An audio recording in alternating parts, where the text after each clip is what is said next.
Hello, everybody. This is Vinnieart. Tonight, we're going to be going over SOS Volume 1, the graphic novel. So we've got Kimara here. We've got Red Gaze. What's up? What's up? Yeah, hey, guys. Hey, what's up? Yeah, I didn't have a promo thing for this because I've been running around today. So whoever trickles in or gets notified, I'm sure it'll be good.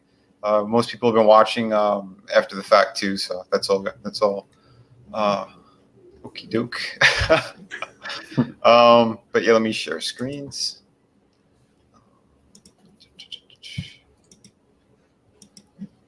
I know it's been a very busy week, a lot of craziness going on, but yeah, we kind of want to keep promoting comics here and other cool projects, so that's what we're going to be doing. And yeah, man. So if you want to start chatting about this very cool book, we can kind of jump around to other stuff. Hey, Antonio, we got some more people in the chat starting to come in. That's cool.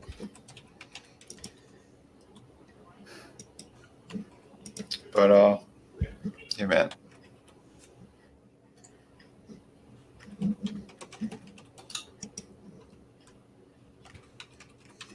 Who's typing here? What's going on? Wait, what? I was gonna say, let's start going over the campaign. Oh, okay.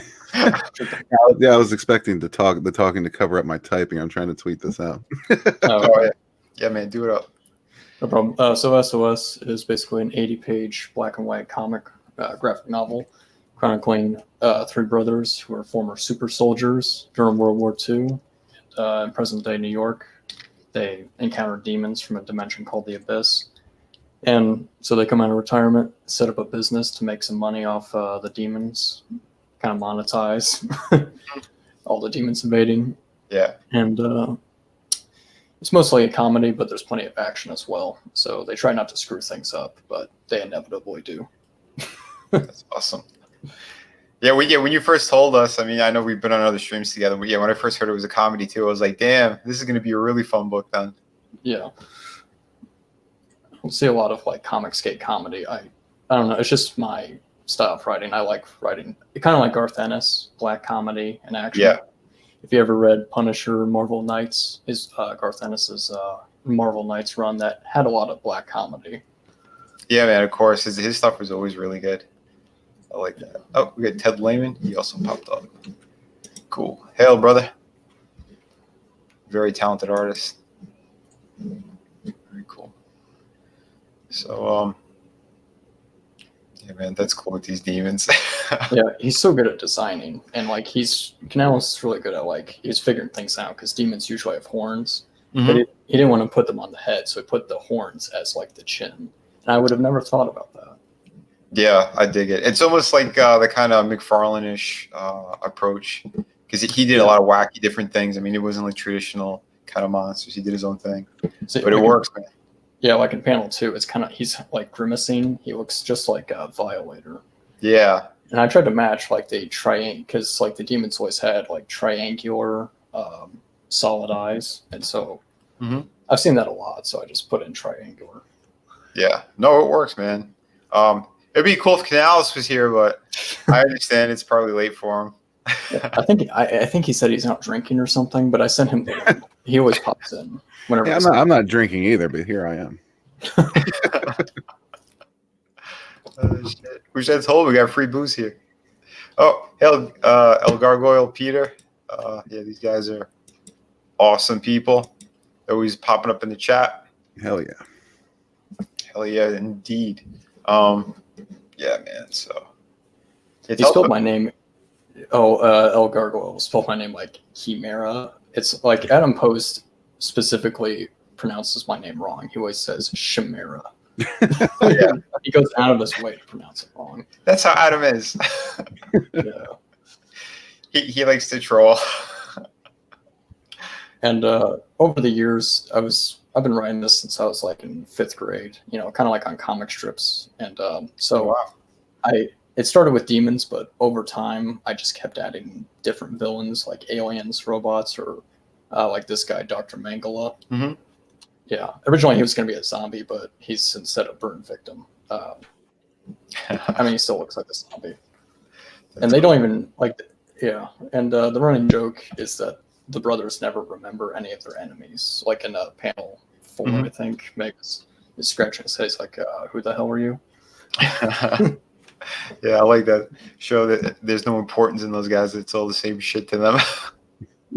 Yeah, Dude. And that's the Alejandro cover. Yeah, by Long Harbor. Yeah, that dude's great. I wonder what's going on with him. I haven't heard from him in a while. I think he's working. He had some health issues, so that's why Long Harbor was kind of delayed. But I think he's back in the saddle again. Okay. Well, we're sending out some good wishes anyway to him. Yeah. That's cool. Hell. We got some new faces. Mo Biggs. Yeah. Stoner King. Yeah. Stoner King. What's that? When I was on EVS, he was trying to say every time I said something, I would laugh afterwards, so I sound like a stoner. Whatever. I think he just wants to call me Vinny High T. Hey man, I'll take that over Neo Nasser. No offense, Chimera. Yeah. It's always good to have like a shtick. I don't take it like personally. Like it's always good to have a shtick instead of being boring. Oh yeah, I don't mind at all, dude. I grew up in New York where all we did was ball bust each other. Yeah, like I have an older brother. I've obviously been bullied. That's no problem. Same here. Yep. Like I said, until you get, just as big as them, then, it's all even. That playing field. Shit. I'm still jumping back and forth. Between the two screens. I'm trying to get used to it because, again, I haven't really used camera that much on my own. And since I'm hosting, I'm kind of a noob at it. But people are enjoying it, so what the hell? And I always try to give the brothers like a certain weapon. Kind of like Megas, he prefers guns. The brother on the left prefers blades, and the brother on the right prefers using his fists or fire. That's cool, man. So differentiated. Yeah. Pretty cool. And I finally revealed originally it was a secret artist, but I finally revealed who's going to do the front cover if we reach 4,000. It's Kim Jasanto. He's kind of like an up and cover at Marvel. He's just been doing covers in a few books. Oh, that's awesome, man. Hell yeah, it's going to bring a lot more to this. And I'm offering a second book as a stretch goal, but if you just want to buy this book by itself, you can buy it for $6. That's cool, man. That's a really good price. Yeah. It's 22 pages colored, so I tried to keep it, Yeah, very reasonable. Yeah, there's not a lot of single issue campaigns, so I didn't really know what to charge. So I'm like, all right, $6. Yeah, man, I hear you. Yeah, we're all kind of learning still, I think, anyway, with all these different campaigns. Because, City of Venus is kind of similar. But, I try to put a little bit extra into the book anyway. And, the quality, that's where all of it's going to is, the print quality on it. How thick the stock is, the gloss cover, the extra pages. Yeah, I read that. Are you going to continue that as like a hardcover? Oh, yeah, when I get more issues done, for sure. Right now that was just the first issue. So it was about like 24 pages plus everything else. Like altogether it was 32 pages front cover to back. Yeah. I threw in a print on that one as well. But on that campaign, that's why I added the volume 2 art book. So that was 52 pages, same exact quality. That's why I was kind of pushing those two books together. Which real quick I'll show you guys. Yeah, it's this top, the featured tier. But we'll go over that in a little bit. It's always good to. I'm going to close this in March, but I was thinking of just doing in demand. You just always keep it open so you can kind of treat it like a store. Yeah, that's what I ended up doing with Venus. I was thinking about closing it out when I fulfill Through the Woods, but I'm going to just keep it open anyway. And Red and Lola gave me a good idea. Just make sure, stick Frankie on that, my brother, so that way he keeps an eye on that campaign. I'll keep an eye on the other campaign. Yeah, it's always good to have more help because sometimes it's just a one-man operation, with me. Yeah, it's been 95% that with me. So everybody, if your City of Venus books start coming with little pranks in them, The little cans with worms popping out and shit. That's not Vinny. It's not me at all. Yeah, Frank is pretty funny on Twitter. Like, I just noticed him. He is. I'm glad more people are checking him out because I know they want to see him on camera soon too. And he said, he goes, yeah, if we hit 25,000 or when we do, he said he wants to do an interview with me. And, you know, it should be interesting. We'll see if he keeps the clown nose on. We should do it in the same room and smack it off his face. Just to give like a little elevator pitch for the second book, it's called Argonaut, and it's basically a cyberpunk story taking place in the 23rd century. And the main character, Jason, kind of a pun on Jason and the Argonauts, he's a bounty hunter, and he's hired by a corporation to track down a rogue soldier. And it's not as simple as that. He finds that the soldier is from a program that Jason also belonged to. Mm-hmm. So he kind of has to figure that out, and he encounters more and more villains. I've been writing this since like 2016. Wow. Yeah, it's always been like a side project. How many pages is this one? It's 22 pages for the first issue, and I'm probably going to do like book 1 later this year, which is like issues 1 to 3. I'm still figuring it out. I might do it as a stretch goal. So if we meet X amount of money, you get just an extra book. So yeah, that's good. I mean, the stretch goals are things that we have to always continuously keep working on and figuring out. Just as the campaign's moving and how to entice a little bit more. Yeah, I've been running into that myself. But yeah, I got a couple of very cool things in the works. And yeah, I'll be making a big announcement on that in maybe another 2 days, because I'm going to be starting like the last 30 days of my campaign pretty soon. So I'll give updates during that. But it's gonna be about the ash can and what I'm putting in it, and who else is going to be there. But yeah, happy Valentine's Day. Yeah, I forgot today's Valentine's Day. Yeah, me too. Yeah, it just slipped past my head. It's just been snowing here, so. Oh wow. Yeah. Yeah, keep safe, keep warm. These winter storms fucking suck. Yeah. But very cool, man. So yeah, you want to talk about the tiers as well? Sure thing. So the basic tier is just the SOS Volume 1 book. It's 4 issues into one graphic novel format, $15, and Nice. $6 shipping. Very cool. See, Argonaut, and then Argonaut's like a stretch goal, but if you just want that, that's $6, and then $4 shipping. Okay. So wait, you didn't even have to hit the stretch goal, or you did, and that's why it's up here. Yeah, I just added it because I don't think we're gonna hit 7,500. So. Oh, Okay. what kind of attitude is that? Well, I actually did add it early on, but just in case you wanted it by itself, but it kind of worked out. All right. Yeah. I'm kind of interested why you didn't just do a brand new campaign for it by itself. Well, let's see. I wanted to launch SOS first, and I didn't want to run 2 campaigns at once. Okay. Yeah, and plus it's a single issue. I don't know how many single issue campaigns there are. Gotcha. Yeah. Well, I say fuck it, man. If it works, it works. Right. Because I can't really say anything either because I did the same thing with Venus. It wasn't just Venus. Right. So screw it, man. Man, these guys are hilarious. He's my Viagra. You're not alone, Antonio. You're not alone. Oh shit.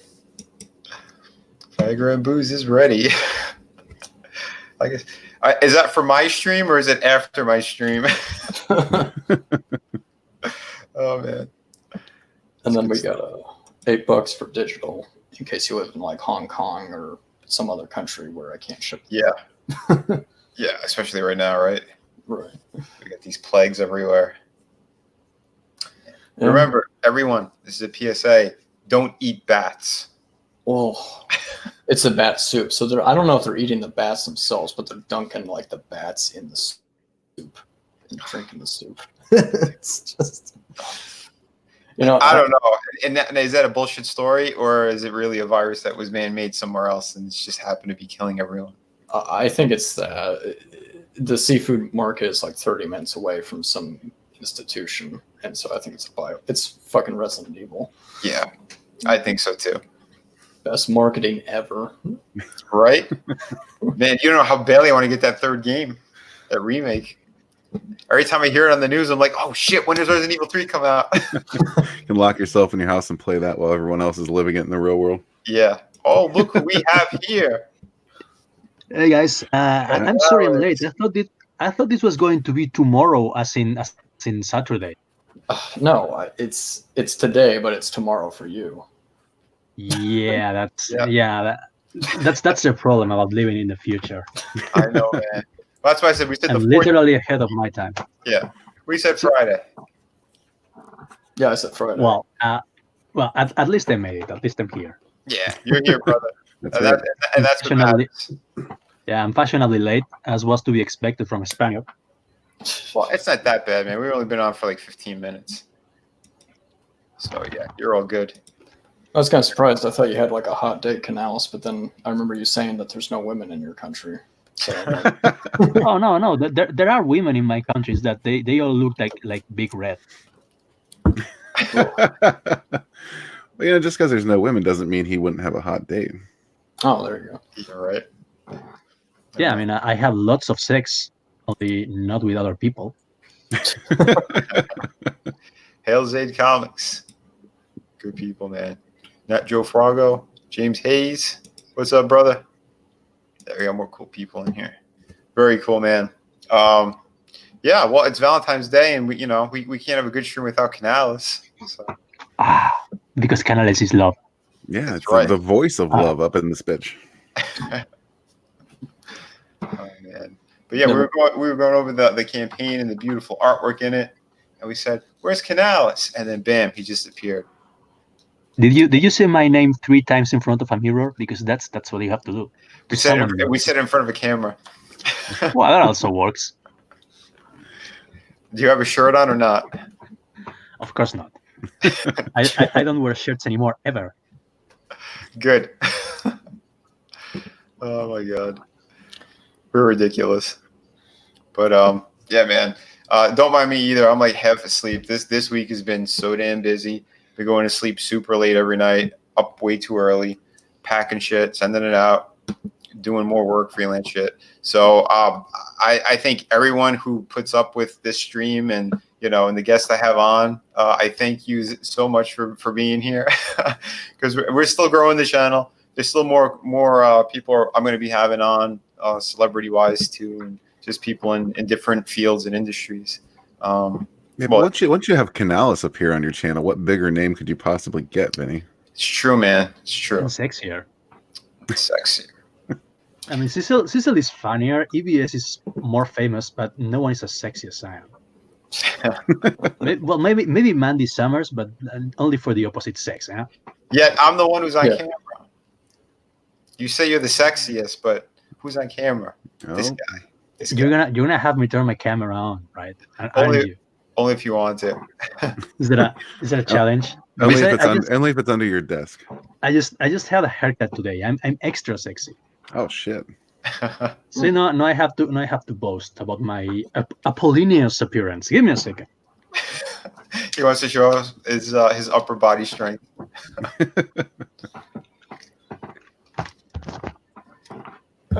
Well, while we're waiting for Canales, back to the perks.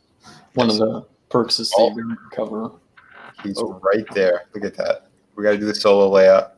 Das Lied. Damn! Look at that haircut. Check You me weren't out. kidding. You think I can be in the Marines like Zach? Oh yeah, man, you definitely could be. It's a better haircut. I think you can be in Honcho magazine, military edition. Joe Magazine. Oh, is that like Guns and Ammo, except it has like nipples instead of bullets? It's gay porn. I've done worse. Nipples and biceps. Oh shit. Yeah, we're crazy like that, but hey, what are you gonna do? How can I judge? No.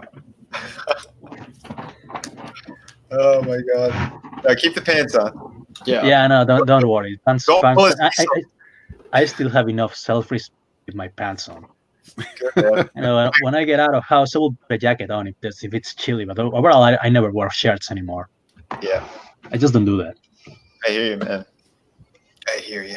Sometimes it's just the way it is, man. This is the way. The way of the future. No shirts and lots of nipple boxes. Oh, damn, Benny, now you're getting requests from the chat. You Oh, open up a can of worms. well, I'm hosting. I can't be taking off my clothes too. I'm not Ro yet. When I grow a long beard, I'll do that. But yeah, I want to jump to Sunsworn real quick as well, since we do have Red here. He's got a great novel that's going to be coming out. Well, you have the sign up for it, but you're going to be launching at the end of March on this one? Yeah, somewhere in March is what I'm thinking. Very cool. I should be finishing up everything I have to do to really get ready for it this month. So yeah, once kind of depends on some art and some other things. Once March rolls around, I'll definitely have an announcement date. Very cool, man. Yeah. Not to interrupt, but those colors look badass. Just Narwhal is so good with his colors. Yeah, Narwhal's awesome. I dig his style, his colors. Like he's a talented dude. I was seeing the anti shitting on this book. I'm like, what are you talking about? His book looks. That's how you know Anti doesn't know shit about comic books or sequential art for that matter. Yeah. Listen, these are the same people who bitched about EVS using too much detail. That's all I got to say about that. Yep. And they came after me because I draw sexy asses on women. So It's almost as if they just dislike you personally and they're looking for excuses to shit on you all the time. yeah, it's I get it. Almost like that. Yeah, I know it's not a personal thing. It's just they want to see everyone fail, because what we're doing is making them all jealous, and it's making the quote unquote professionals in the industry upset. Because there's too much money being made over here. Because we're people who actually have passion behind our books. We give a shit. We're working night and day, 24/7. We all look like zombies, but sexy. We're not miserable and angry all the time like they are. Come on. Yeah, we're always having fun. Yeah, Those guys are the dark side. That's also true. We're all sexier than say Preston Poulter or Max Visaggio. Yeah. That's not. I mean, you're not really throwing up much competition there. Red's like, that bar is so low, it's touching the ground. That's the bare minimum. You have to be sexier than Max Visaggio. I mean, come on. Speaking of EVS, I was kind of digging through my old comic books and I found his Superman Batman run, and it was good, but like his Cyberfrog look was like 5 times better than his other stuff. I like his Cyberfrog better because it's more stylized. Yeah. It's not as realistic, and I'm more of a stylish guy, as you can, That's why I like Narwhal. People like Simon Beasley, That's my thing. Yo. Hey, what's up? We got Dax. He's making a call. No, Oh, okay, Hollywood. We almost doxed him. He's like, I got plans tonight. I don't know why I'm going on that stream. Well, it's on Monday. He's making a Hollywood deal. It's all good. Well, while he's chatting, let's show a video. We'll have some fun here. From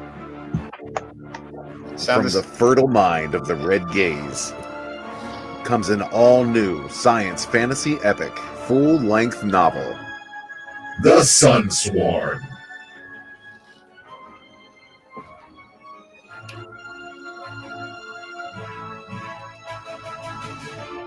The galaxy has known an age of peace and prosperity under the rule of the Astral Union.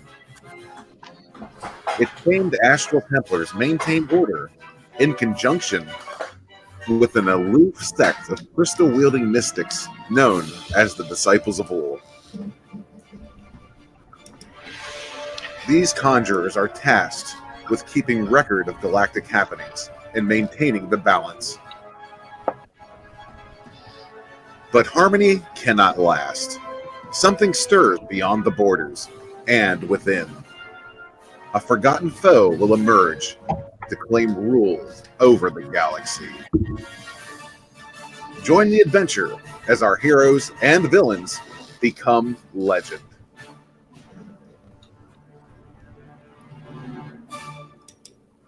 Hell yeah. Sign up to that today. I believe it's in the description. Hello. How we doing, buddy? Doing good. I totally forgot about the stream tonight, actually. I just dropped the link for you. I mean, yeah, we were just showing off the team for SOS, and I said, you know what? I'll drop the link to a couple other buddies. Sweet. Very cool, man. Yeah, we'll jump on yours as well. But, All right, cool. yeah, I'm just gonna grab it. That's what she said. Yeah. Just not to you. Whoa. Not to who? They're always grabbing the boner. What? I said they're always grabbing the boner. There we are. Cool, man. All right, so get in pitch mode if you're ready. Played at video. All right, he just wants to play the video. No pitching here. The video is the pitch. I know. It's breaking your balls. Nicky the Pipe. Nicky has one special talent. He can build anything. After completing work on his hellish hot rod, which he lovingly calls his devil driver, Nicky finds that his life is still missing something. So he focuses his amazing talents on building a bombshell to complement the look of his demonic hot rod. Oh, but Rockabilly Road Trip is anything but typical. Our heroes encounter chainsaw building psychos in Texas, greaser aliens from outer space at Area 51, and a voodoo zombie infestation at a roadside stop in Louisiana are just the start of the problems our heroes run into on the road trip of a lifetime. In issue 1 of their brand new full-color series, Nicky and Patrick battle a mysterious illness that is driving the women in a small Mississippi town psychotic. So come along for the cross-country love story adventure that in a small Rockabilly town psychotic.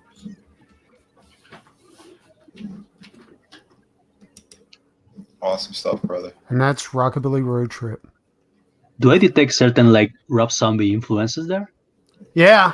Yeah, a little Rob Zombie, a little Ed Roth. You know, like he used to be a custom car builder back in the 60s and the 70s.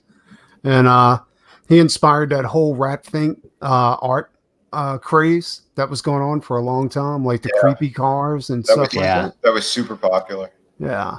And it always stood out to me. Like that was the coolest thing I've ever seen. Yeah. And plus horror, you know, old horror movies, shit like that. Man. I just want to say a real quick hello and a hail to Ted Zagaro. This guy's amazing. He did a really killer video for my campaign as well. Hail, Ted. Oh. Hail, Ted. Hail, Ted. Hail. I'm going to show that after we go over this, so just so everybody knows. But yeah, sorry, didn't mean to interrupt. Go ahead, man. Oh, me? Yeah. Okay. Oh yeah, you were still talking. I didn't... No. So yeah, Rockabilly Road Trip's inspired by all that craziness.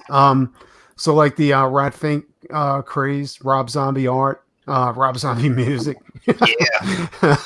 That's gotten me through many pages, as a matter of fact. Yeah, dude. You ever do that? Like when you're in the middle of something, like you're doing this complex like fight scene or whatever, and you have to get in a mood for it. You know what I'm saying? Man. Like you get your blood up a little bit by playing some 5-Finger Death Punch or some shit like that. For me, it has been White Zombie, Rob Zombie, Metallica. Those are kind of my go-tos for that. Yeah. And when I'm doing stupid shit, like doing like cars and stuff like that, like I got to get in the mood for that. You know what I'm saying? Oh man, absolutely. Yeah, dude. I think that's the key to switching between mediums too, because sometimes I'll be painting and to get into the drawing and illustrating comic pages is kind of rough, dude, from jumping from one medium to another. Yeah. And so that's how I do it. Like I just play like crazy ass music and shit. And just I got do a bunch of roughs and then do it. Yeah, when I'm doing my roughs and my pencils, I'll listen to something fast paced like that, or something loud, something good. Yeah. But usually when I'm actually doing like the painting on the computer and stuff, it's either podcasts or something like a little more instrumental type of stuff. You know what's really fucked up is when I'm painting, I put audiobooks on. It's not fucked up. Because it keeps my brain occupied, so I'm not tempted to go check the computer or anything like that. I have an actual really crazy mixture of stuff I listen to while I draw. I will listen to Zach ranting. I will listen to paranormal casts. I Yeah. will listen to, I don't know. Yeah, but I will it's listen not to- like music, because music actually starts to put your brain to sleep after a while. You know what I'm saying? Like, and Yeah. it doesn't matter what type of music. If you listen to it long enough, it becomes like a hum in the background. Mhm. But anyway, like Road Trip is it's all about custom culture and horror. So it's if you like babes, tattoos, and hot rods, I and, like all of the above. That's why I backed this book. and all of that being chased by chainsaw wielding maniacs, zombie That's a modern classic. infestations, you know, and crazy ass disease infested women, then you're gonna love Rockabilly Road Trip. And if that's not enough of a seller, check out the Rockabilly Road Trip live action trailer, and also the pictures of the Rockabilly Road Trip car, and the Rockabilly Road Trip theme song performed by the Vulture Club. Yeah, we're gonna scroll up and we're gonna play that for sure. I just want to show a couple more of these pages, man. But yeah, that's the Devil Driver, you know. And as soon as we posted that on Instagram, like the guitar player from Devil Driver, you know, went ahead and he liked it. It's kind of stupid, but it's just a cool thing because I'm a fan of the band. Yeah. No, that's awesome. Hell yeah, man. Good stuff. But yeah, I like your work that you did on this. And I know, it's a ton of pages. Was it 155? Yeah, that's the old series. It's 155 pages. And I had a cover waiting in the wings, like that was supposed to be produced for the 6th issue of that old series, but we decided to include the 6th issue within the trade paperback to make it more of an original, you know, collector's item. Yeah. So it's just not a trade. It could be considered a graphic novel. But yeah, and then you have what is it? 22 pages of the brand new story. Yeah, and that one's in full color. So the brand new series is 22 pages of hell yeah, colored goodness. I can't wait for this. This book looks like a lot of fun. Well, the book is actually finished. Yeah. Here's the book right here. Yeah. Nice. So, yeah, I'll give you the. So there's no waiting for the book to get done. Like the book is done. Yeah. So it's, this is a cover we did for somebody to go ahead and help pay for the colorist. Yeah, but everything's completed, dude. Yeah. Hell yeah. And so you don't have to wait for that book to get done. Like it's finished. You know, there's no creating it while the campaign's going on. Like the book's completed. Dude, that's what I'm talking about. I love that kind of stuff. And yeah, same here, man. Oh, by the way, I did receive my my gloss laminated cover. Is that the hardcover? This is the hardcover. I had a matte finish. They goofed, but they really made it up to me. They sent me a couple of copies of this. So blow yourself up, no, that gloss cover looks pretty badass, dude. Yeah, wait, how do we? All right, there we go. Yeah, bam. There you go. Yeah. This is killer. They did an amazing job.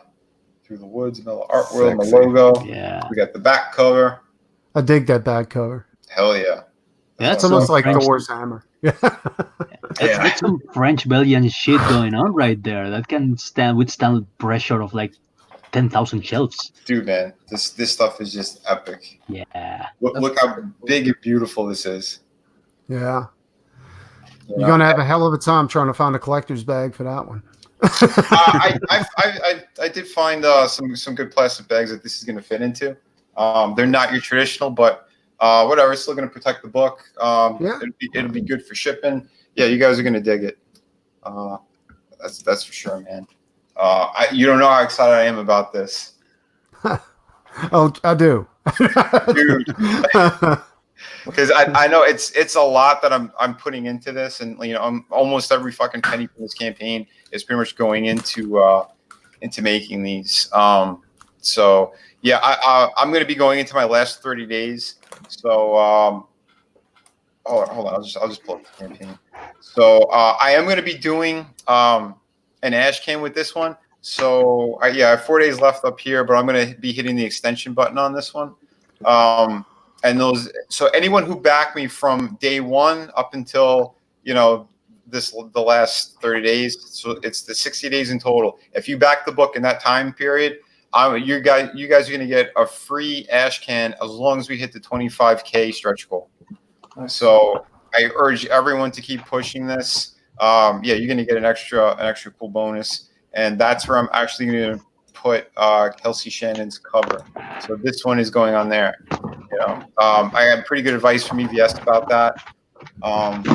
Because I was toying about making this some kind of a variant if I hit a very high stretch goal. But he goes, you know, what would be easier and be a lot cooler is if you do the ash can instead and make that the cover. So I dug that idea. I'm going with that.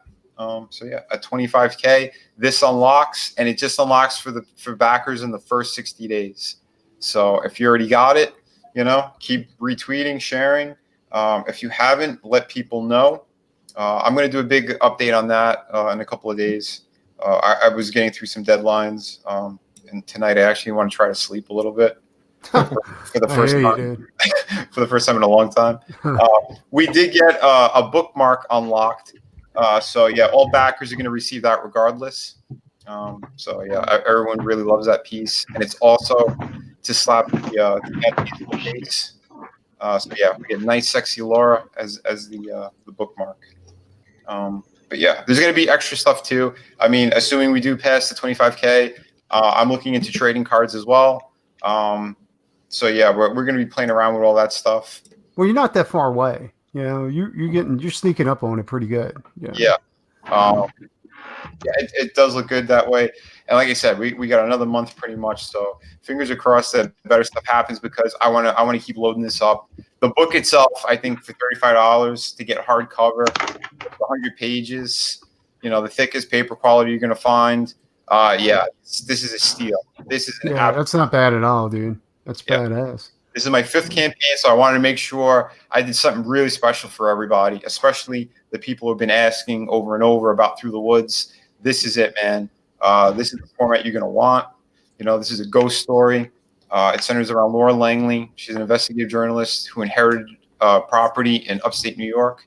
She finds out that the property was actually a loggers camp about 100 years in the past, and there was some horrible, tragic stuff that went down. But yeah, man, and she's in the middle of a ghost story right now. So it's present day, and you see how everything kind of comes together. There's flashbacks to the past, obviously, so you know what's kind of going on. And since Ted Zagaro is here, I wanted to show his trailer real quick. I'll jump back and play everyone else's videos, the ones that I haven't, including the live action one for Nikki. Road trip. Yeah, road trip. So here's this one. Ooh. Yeah, that's badass. I like that one. He crushed it.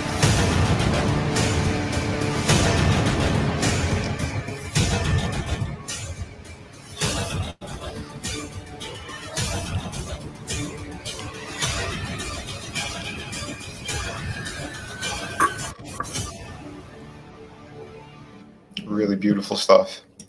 And anyone who, if they're looking for something of that quality, reach out to Ted Zagaro on Twitter. He says he gives really good discounts to other CGers. So yeah, he's a very cool dude, very talented. Red did the main video on this one, which pretty much it covers the story. He did a great job with it as well. Yeah, I just play them all. What the hell?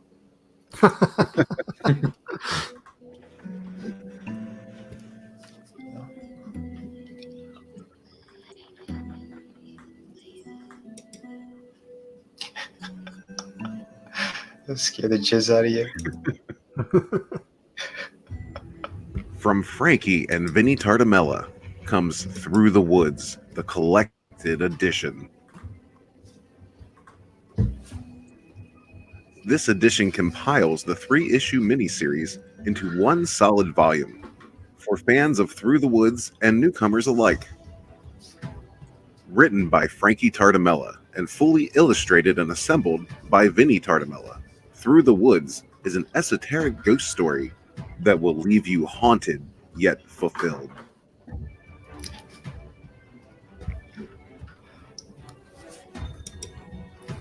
Follow investigative reporter Laura Langley as she unearths the tragic history of her newly inherited home and cabin in North Hudson, New York. This is a tale that started 100 years earlier, when this very land was a loggers' camp in the early 1900s. Laura's investigation finds her learning of her family's past and accidentally reawakens a restless spirit. Find out what else is haunting the pages of this completed series.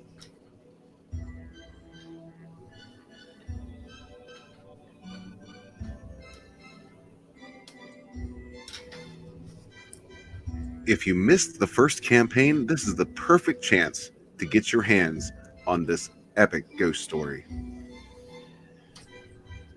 This is the fable of an investigative journalist caught in the middle of a ghost story.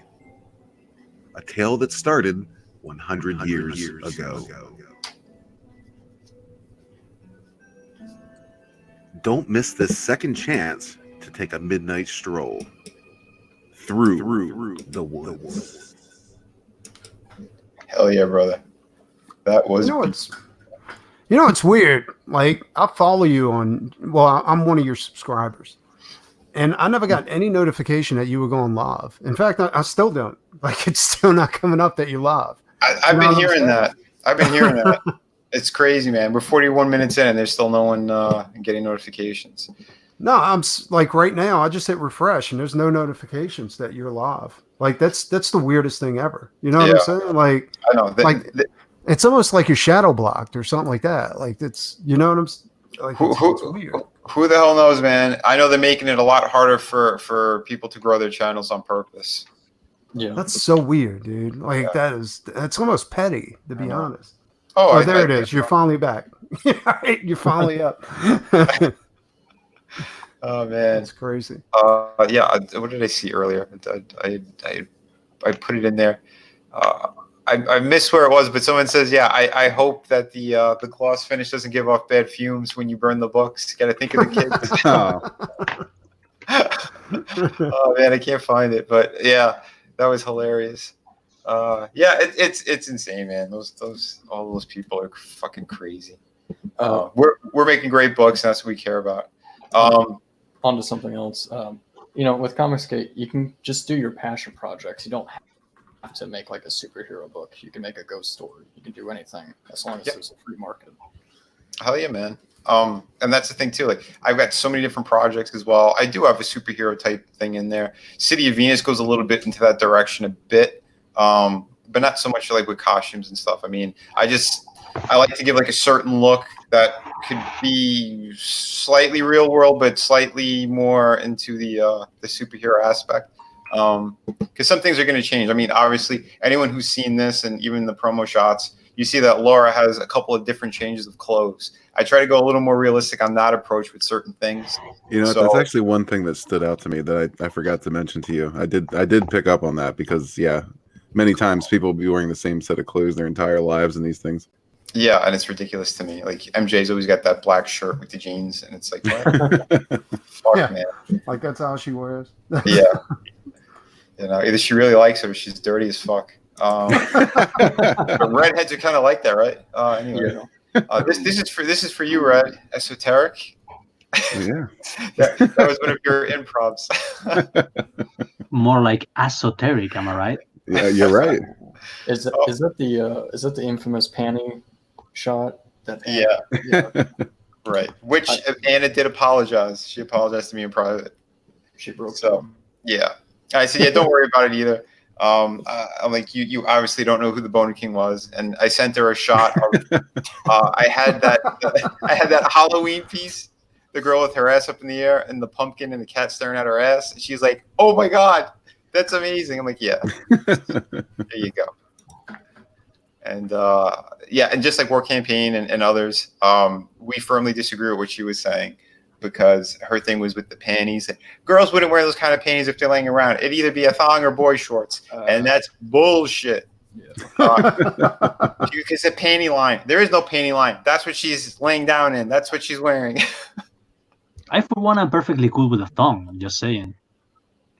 Yeah, a thong would have been good too, but I might have been a little too much. I just want to have some cheesecake, not full on. You don't want to go full erotic. Just a little under cheek is what you're looking for. A little under cheek is good. Yeah. We don't need both of them because we know you got to have a little bit of imagination in there. That's why. No, I totally get that. You're absolutely right. Like, She sleeps with a teddy bear, for crying out loud. Come on. Yeah, it's get your mind out of the gutter, people. That's right. put a G-string on a teddy bear. And a bow tie. Oh, Jesus. That reminds me of my last New Year's Eve, to be honest. Oh yeah, is that all you were wearing? I am no comment, Your Honor. He's like, that's what I'm wearing now. Oh shit. But yeah, because this book does get dark. That's why I want to have at least some elements here and there where, that's where I went a little lighthearted with it. Was while she's doing the research in issue 2 of this book, so somewhere near the middle. But yeah, there's a lot of good stuff that's going to be in this story. Again, it does get dark. So if you do have kids, read it over first. Make sure they're okay with it. I've had families at conventions. They were all pretty cool with it, but at first, I still wanted to check because there is a little bit of a little bit of gore and violence, especially at the last issue. So, but yeah, it is mostly a ghost story with suspense. There's nothing really too crazy over the top until we get near the end. But again, I was still trying to keep it classy on that amount as well. But yeah, so yeah, guys, check all that out. Who was it? Oh yeah, I was going to show some more videos. So we'll play this one for SOS. Hell yeah.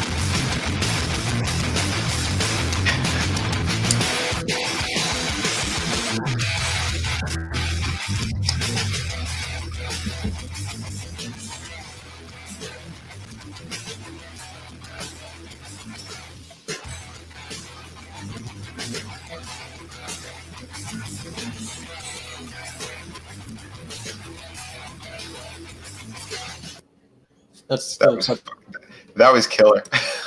Yeah, that's the type of music I listen to when I'm writing, is like Viking metal or Metallica. That's some good shit right there. Yeah. That's one of the reasons why I like working with Chimera. He never puts some reggaeton on the stereo when we're working. Nice. Yeah, some of your playlists. Fucking reggaeton here, or Miley Cyrus. No, that shit over here. Where was that? Rockabilly Road Trip. We're gonna play your live action one. This one is wicked.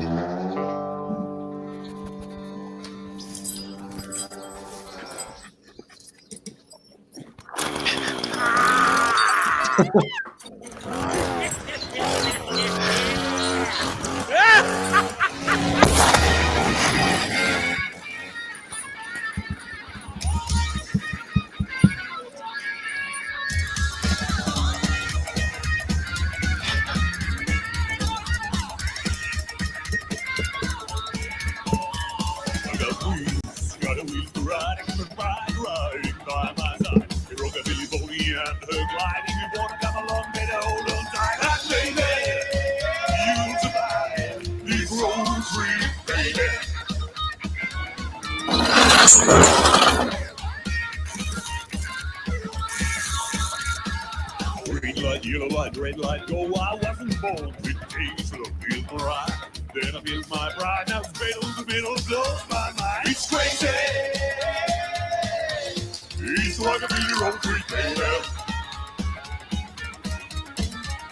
So crazy. It's like a beer on creek, baby.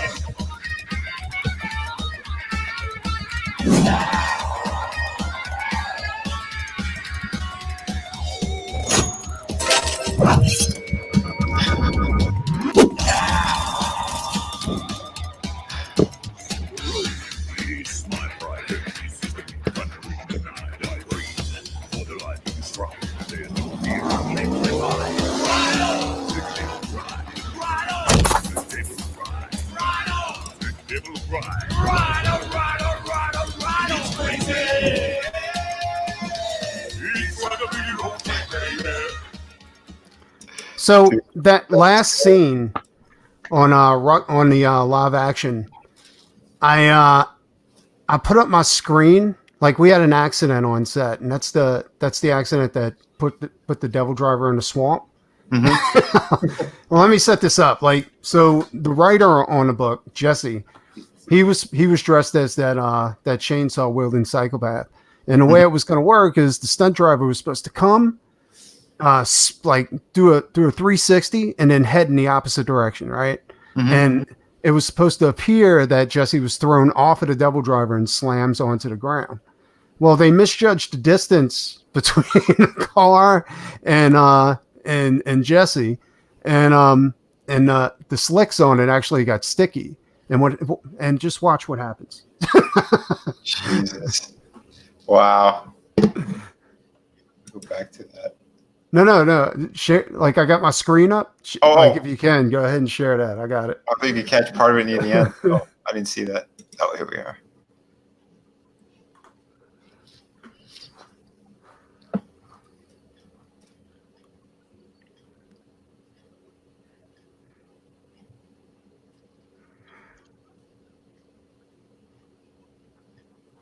Jesus. And then he hits the gas like it's going to come out the swamp. Oh my God.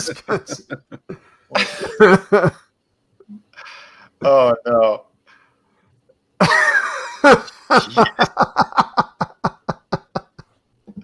That's heartbreaking. That was it. Just curious, how long did it take to film all that? It took 3 days. Whoa. We did that guerrilla tactics. Like it was. Dude, man. But it was I think that trailer was killer. Yeah. Hell yeah. Seeing that live action stuff was great. And did I spot you back there? You were. Yeah, I was. Yeah.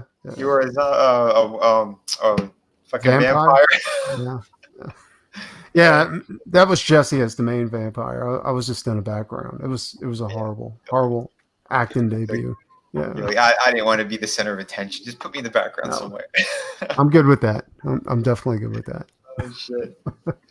Speaking of live action, we'll go to we'll do another trailer. We'll do the Kelsey Shannon one. Everybody's favorite. Down, get the down. Back through the woods today on Indiegogo.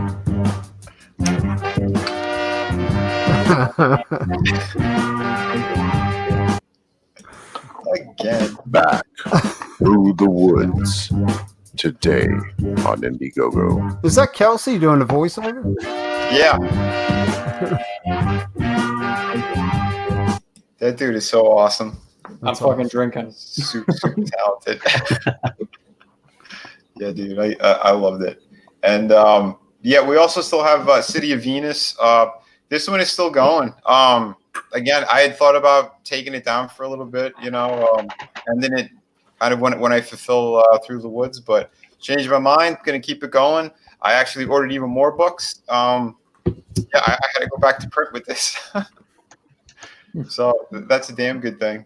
Like I said, Volume 2 will be coming. I just, after Through the Woods, I have a pirate book I'm going to be doing, finishing that one up. And then I'll be putting more work back into City of Venus Chapter 2. And yeah, you're going to see a lot more of her backstory, the main character, some more of the city and kind of what's been going on, and putting some of the pieces together in this story. Because right now I know the puzzle pieces are all over the place. I put a lot of different threads going on, but yeah, there's a lot that's going to happen with this. Don't want to do any spoilers, but yeah, you're slowly going to start seeing where the story is going, and yeah, a lot more cool shit, a lot more action too, and hot babes. So yeah, jump on this. I did sell out of my most expensive tier. This was the 2 art books, City of Venus, and a head sketch. So now, if you want Volume 1 of the art book, you have to go to that campaign as well.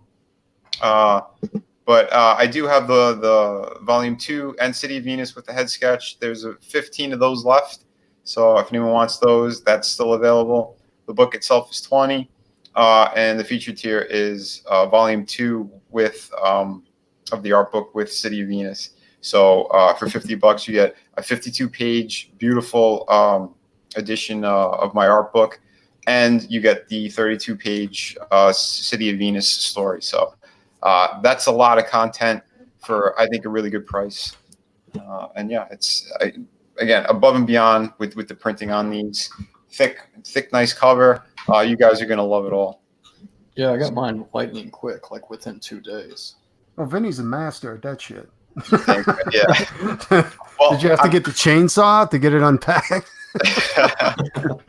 I'm going a little bit more in the route of other people now too, because just to save on a little bit more money.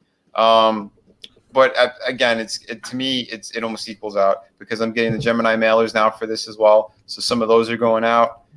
And yeah, I changed that. I changed it up a bit, so it'll be slightly longer than 2 days. It might be about a week, but yeah, you're still going to be getting them pretty damn fast because the book is finished and really, really beautiful. In fact, I could show you guys.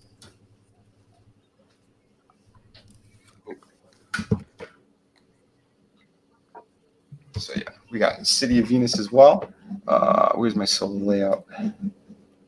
You got that in a hardback too, or is that floppy? No, this is a floppy, but the paper stock on this is crazy. I mean, you can hear it, man. Yeah. It's thick as hell. The pages are as well. So yeah, you're gonna love it. Really, really amazing quality on this is the back cover. And for comparison, if you guys really want to see how big the holy shit, dude! Through the Woods awesome. Is yeah. Whoa. This is what we're talking right here. Nice. So, hell yeah, you guys want this? I know you do. You want it. you want it so bad. So yeah, man. Yeah, we got a lot of great projects, a lot of great product already done. So yeah, this is where it's at. Comicsgate, bitches. Hell. This is the way. Hell, Comicsgate. This is the way. So yeah. The way, the truth, and the light. Yeah, man. Very cool. So oh yeah, since we have more of a full house in here, what do you guys think about the Patterson Batman suit? I'm kind of in the minority. I actually liked it. I did too. It looks like year one, so it looks like it's going to be his prototype suit.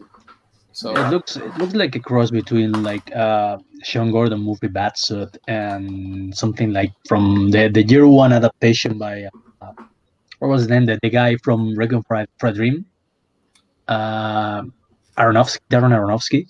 Yeah. Okay. Yeah, he was playing like an adaptation of year one, and the suit that they had in mind looks kind of like that one. Okay. I don't know. It looks cool when I'm a bit bored of Batman, right? Right. I mean, that's the thing, and they should just keep the rest of it under wraps now. You showed that little sneak, fine. I say wait until you're ready to get a proper trailer out and all that. And I think that people will be excited about it. You don't have to drop every little bit. Remember '89 Batman? You barely got anything. You know, they didn't show much. It was Keaton, Jack Nicholson. And then, you know, after the movie launches, you know, you maybe a shot of each of them, and that's about it. Like, go see it. I think he's going to be a pretty good Batman, actually. I think so too. And like, for me, the suit is like year one, kind of like with the cowl, but the suit itself looks more like the Arkham Knight video game, which I was a huge fan of that design. So now, one thing I am pissed off about, and I don't mean to cut you off, but this is like, I'm a big fan of What If. And it really sucks that they went with that shitty Netflix animation for the new What If series. You know what I'm saying? I didn't see any of that yet. Like, check out the previews. Like, it's horrible. Oh, yeah. But they're playing it off like it's the greatest thing on earth, but it's not, dude. Like, they really screwed the pooch on that one. Like, that sucks.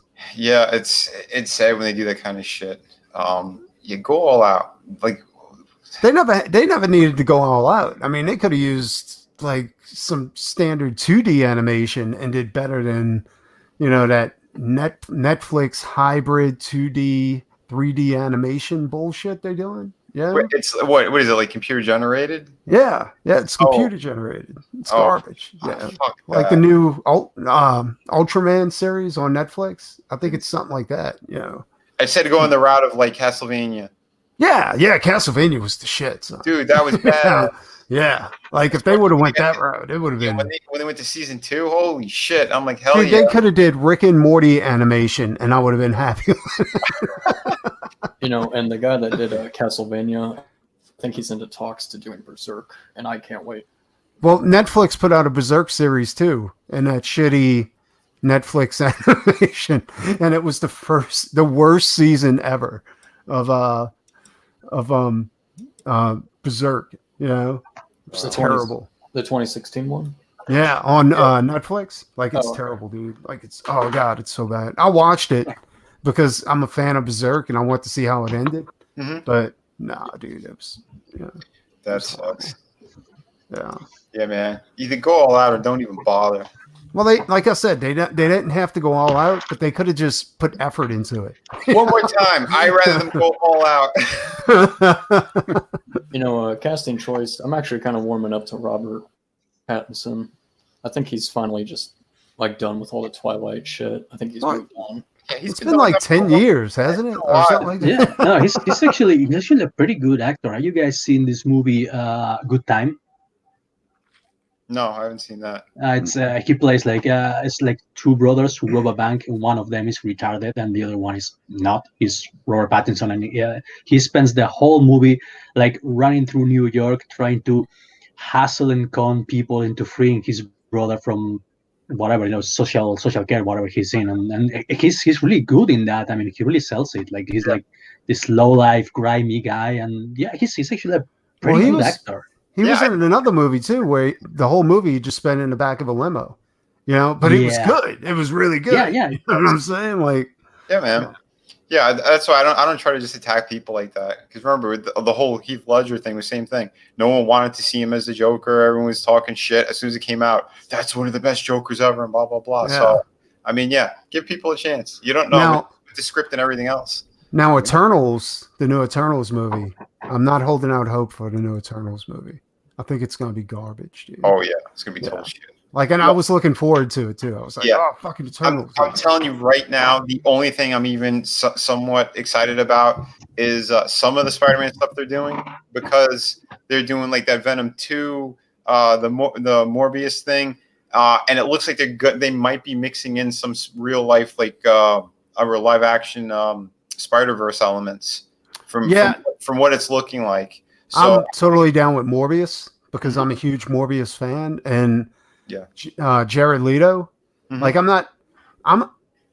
like, because of Texas Buyers Club, I know he's a better actor than what they portrayed him in Suicide Squad. Oh yeah, You know what I'm saying. I don't look at his Joker for anything. I've seen him act before in other things. Either he's really good or I don't like him. It's one or the other. But I think he has the chops to do it. So. Well, the reason why Morbius got made was because of Jared Leto. Like, it's kind of like a Deadpool thing, a Ryan Reynolds Deadpool thing, you know. Yeah. So I'm totally down with Morbius, but like the rest of that garbage, like I just don't know, dude. Like they've been making some weird moves. You know what I'm saying? Like some really bad moves. You know. Yeah, I'm personally not excited for the Mrs. Marvel movie, if you can believe that. It's hard to believe, man. Captain Cardboard 2? You're not excited for that? How she fights her way out of a paper bag. I think Canales is just playing it up to be controversial because he knows everyone here wants to see that. I just want to see her nice tits. I'm not going to see the movie. I'll just watch that clip of her going down the stairs and her in that black dress. That's it. Good. But yeah, for what else I was seeing though, and that they have Sam Raimi coming back to do a Marvel movie. It looks like he's going to be doing Doctor Strange, the Multiverse of Madness. I'm down for that. Like I said, they'll have a handful of gems here and there, but I think for the most part the direction is going to start to get really shitty. So those handful of films that are, you know, that have potential, that could be really good, I'm kind of hopeful for that. I could wait, but you know, I think we got a chance for something good, and especially if they're going to connect the Doctor Strange thing with the Spider-Man universe, it would make perfect sense. Well, if he's heard they're going portals, yeah. Well, I heard they're doing Robbie Reyes like Ghost Rider too, with the Son of Satan, and Son of Satan's going to be a main character in there too. Like, so that sounds interesting, dude. Like, because I know like Robbie Reyes was one of those characters that was pushed forward you know, as like a diversity thing. But like, I actually dig Robbie Reyes as a Ghost Rider, you know, because of the Charger and all that kind of shit that goes along with it. Yeah. You know, it was a little bit more. It was more of an original concept to the idea of Ghost Rider.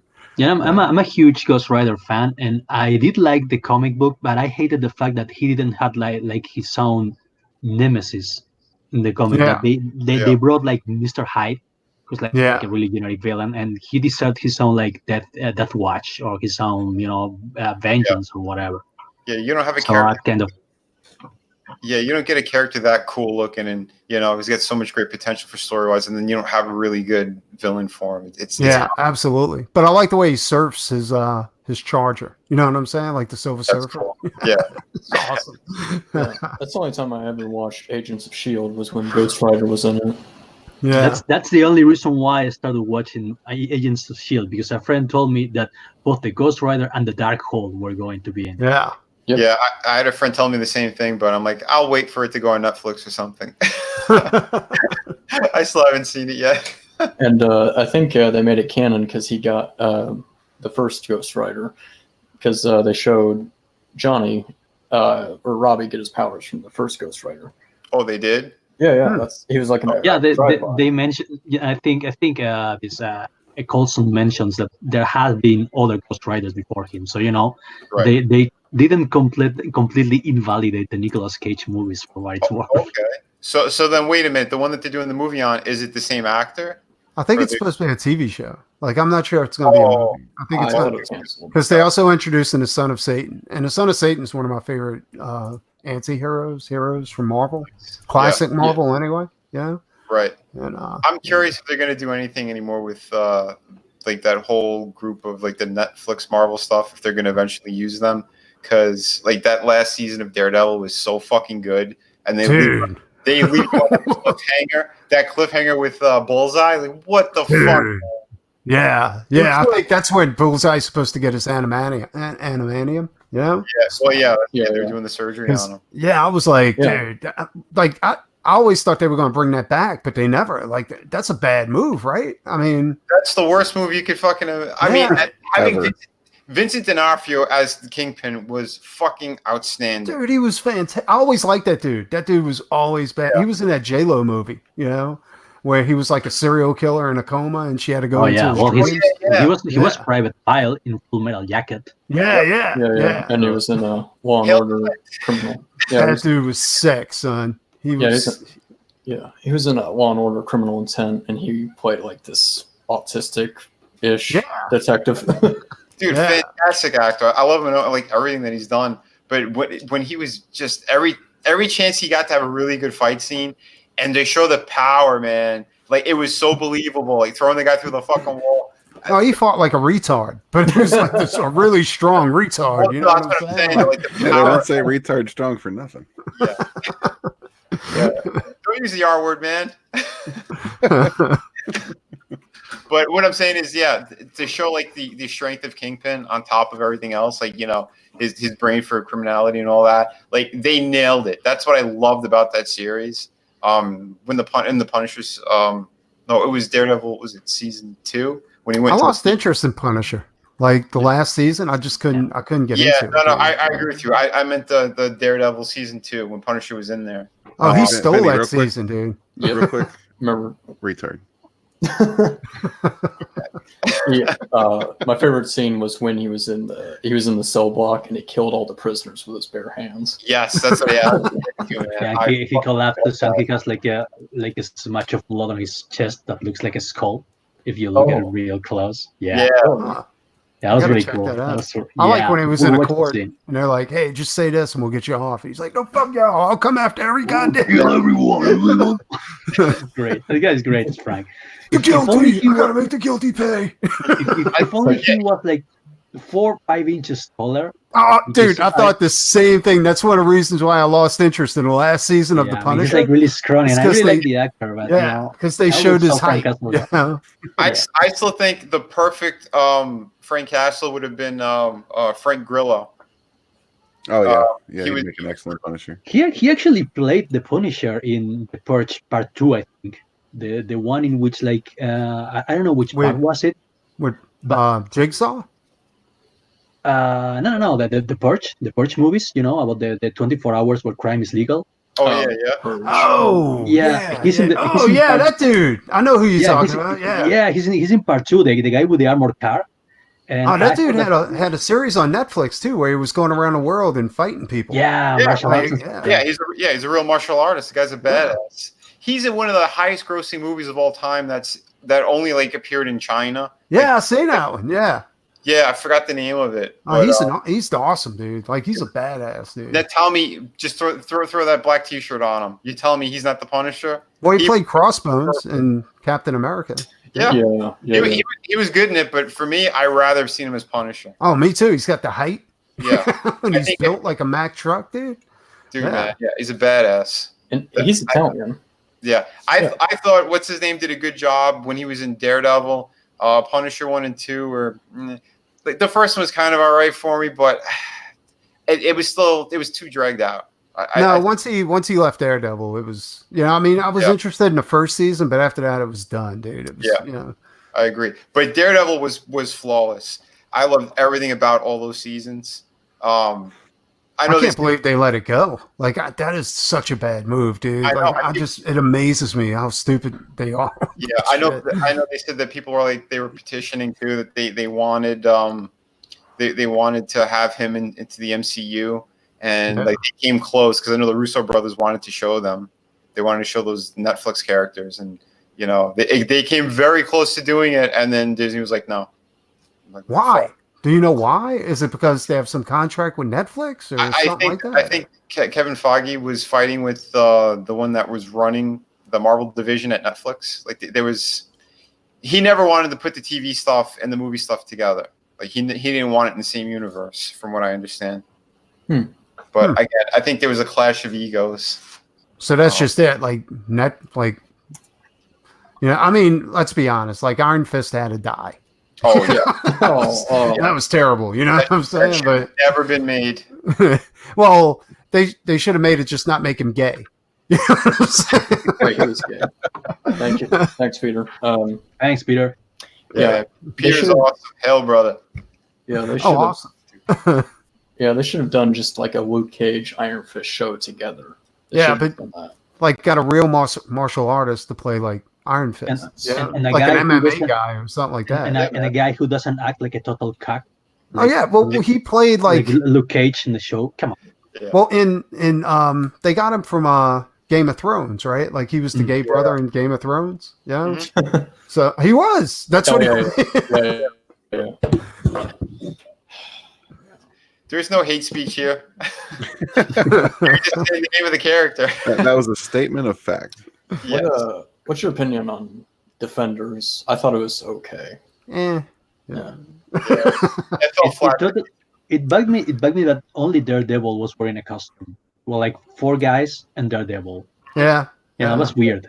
I agree. Yeah, I don't know what this anti-costume shit is with the Netflix series, but it's got to stop. Yeah, absolutely. That's the one they thing should have put.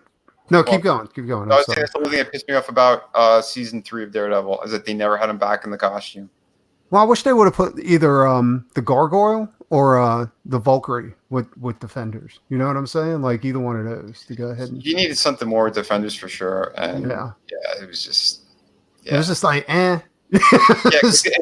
Because I'm sorry, fucking Jessica What's Her Face is like really a nothing character to me. I never really read her book or anything.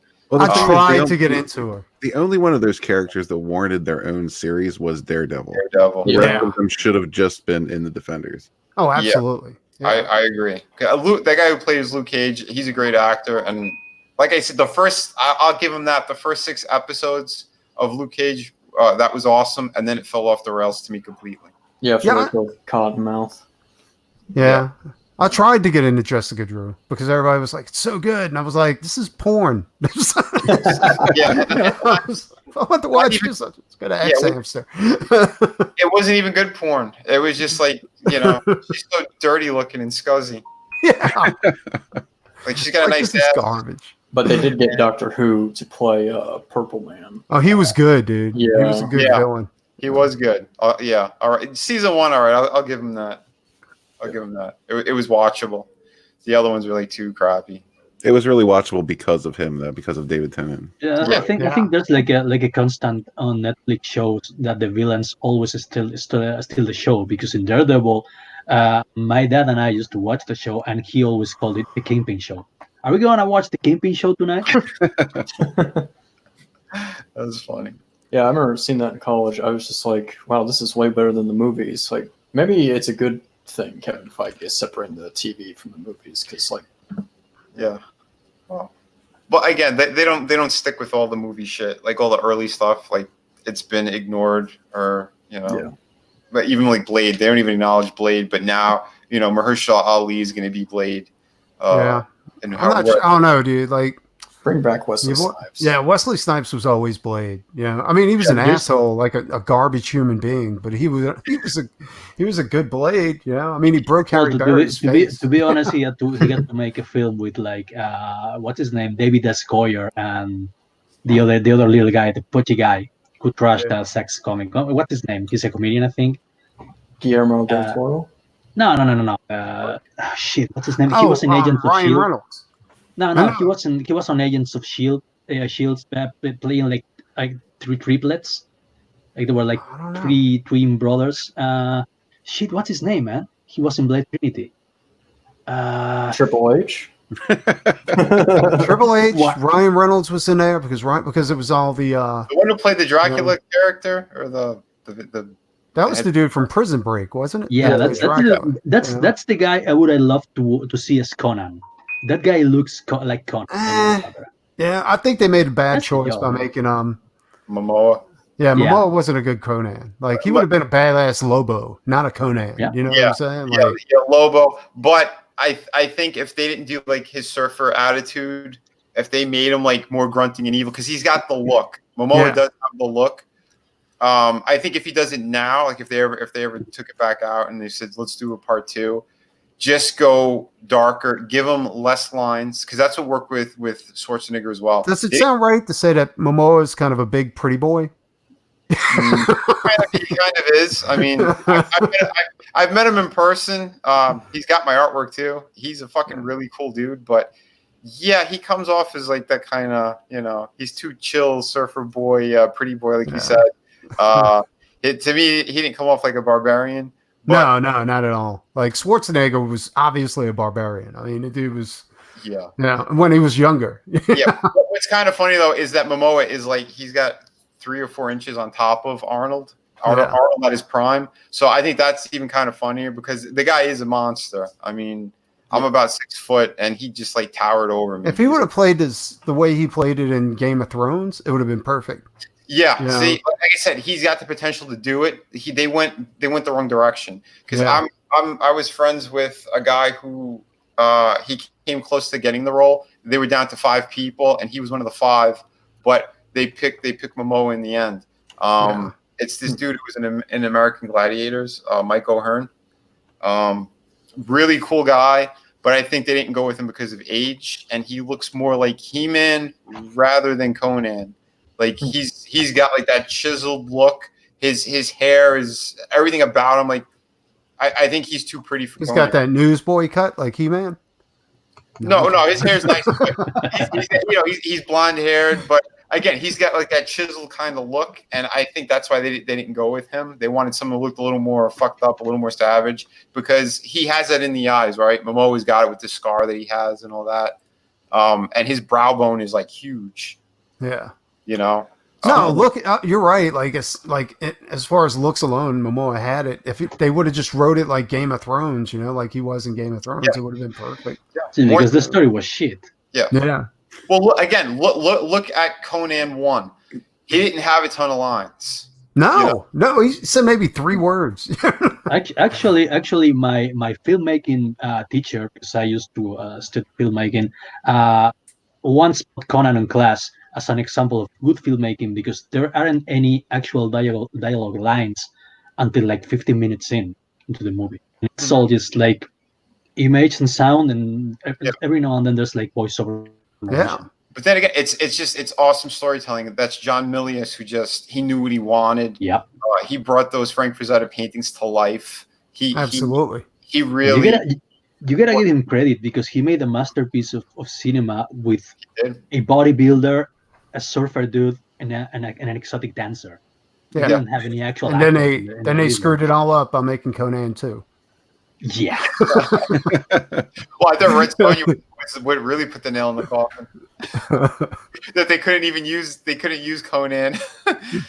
What a great movie. Let's do it again. Fucking crazy.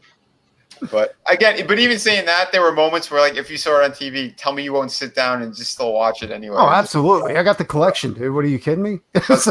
Bad movies from 30 years ago are better than good movies today. That's a fact. Yeah. I'm telling you, like, Predator 1 is still like one of my go-tos.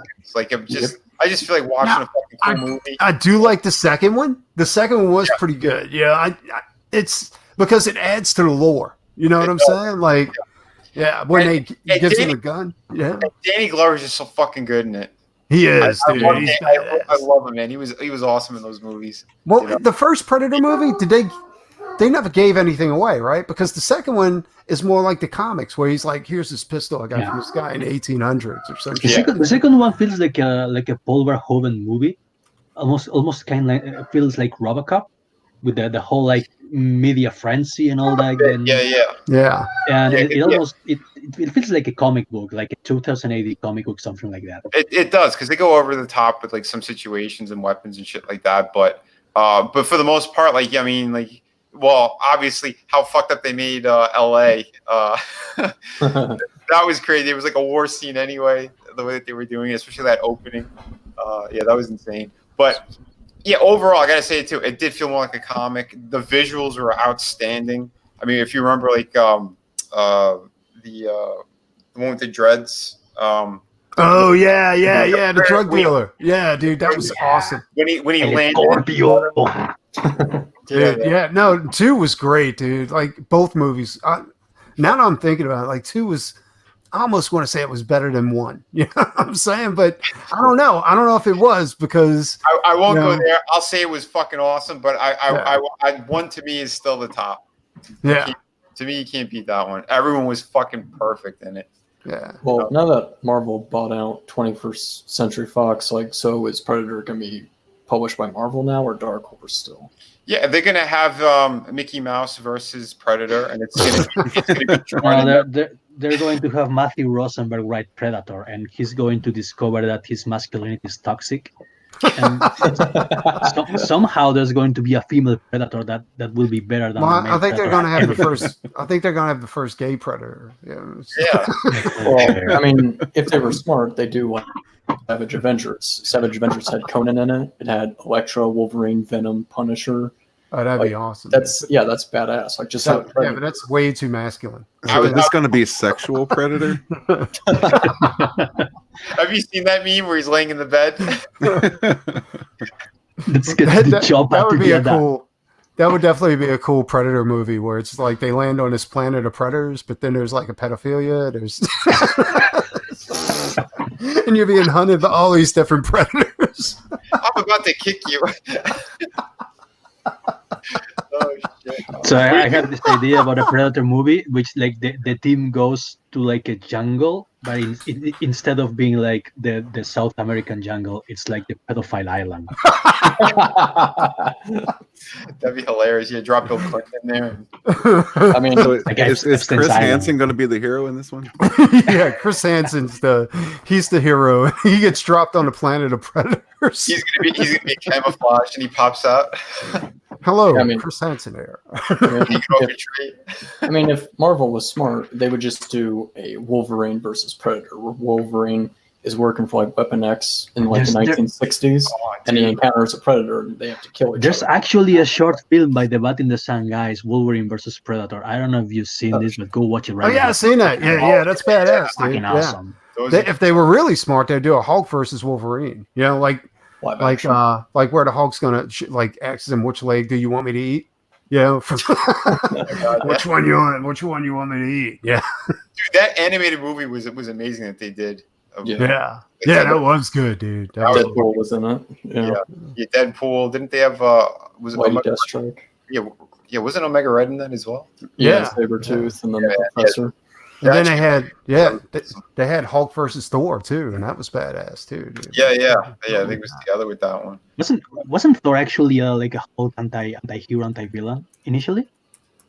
Thor? No, Yeah, like I don't know. You mean from the Kirby days? Yeah, I don't know if it was Thor or Wolverine, maybe both. I don't know. I don't know. I think why. Wolverine was always supposed to be like he was anti-hero. introduced. Well, you know, Wolverine was introduced as like to kill Incredible Hulk. Yeah. Yeah. So yeah, why not make a movie like that? Go for it. But I wonder who they're gonna pick, man. Because X-Men's gonna happen again. They're just kind of waiting. They want to make sure some time goes by before they add any more stuff in there. The only way to do it properly is through the Deadpool universe, I think. If you just go off of that, I think you have potential to really save the X-Men franchise again, because they're going to reboot it. If they did do that, then you got Ryan Reynolds keeping them honest. You know what I'm saying? Because that's what I mean.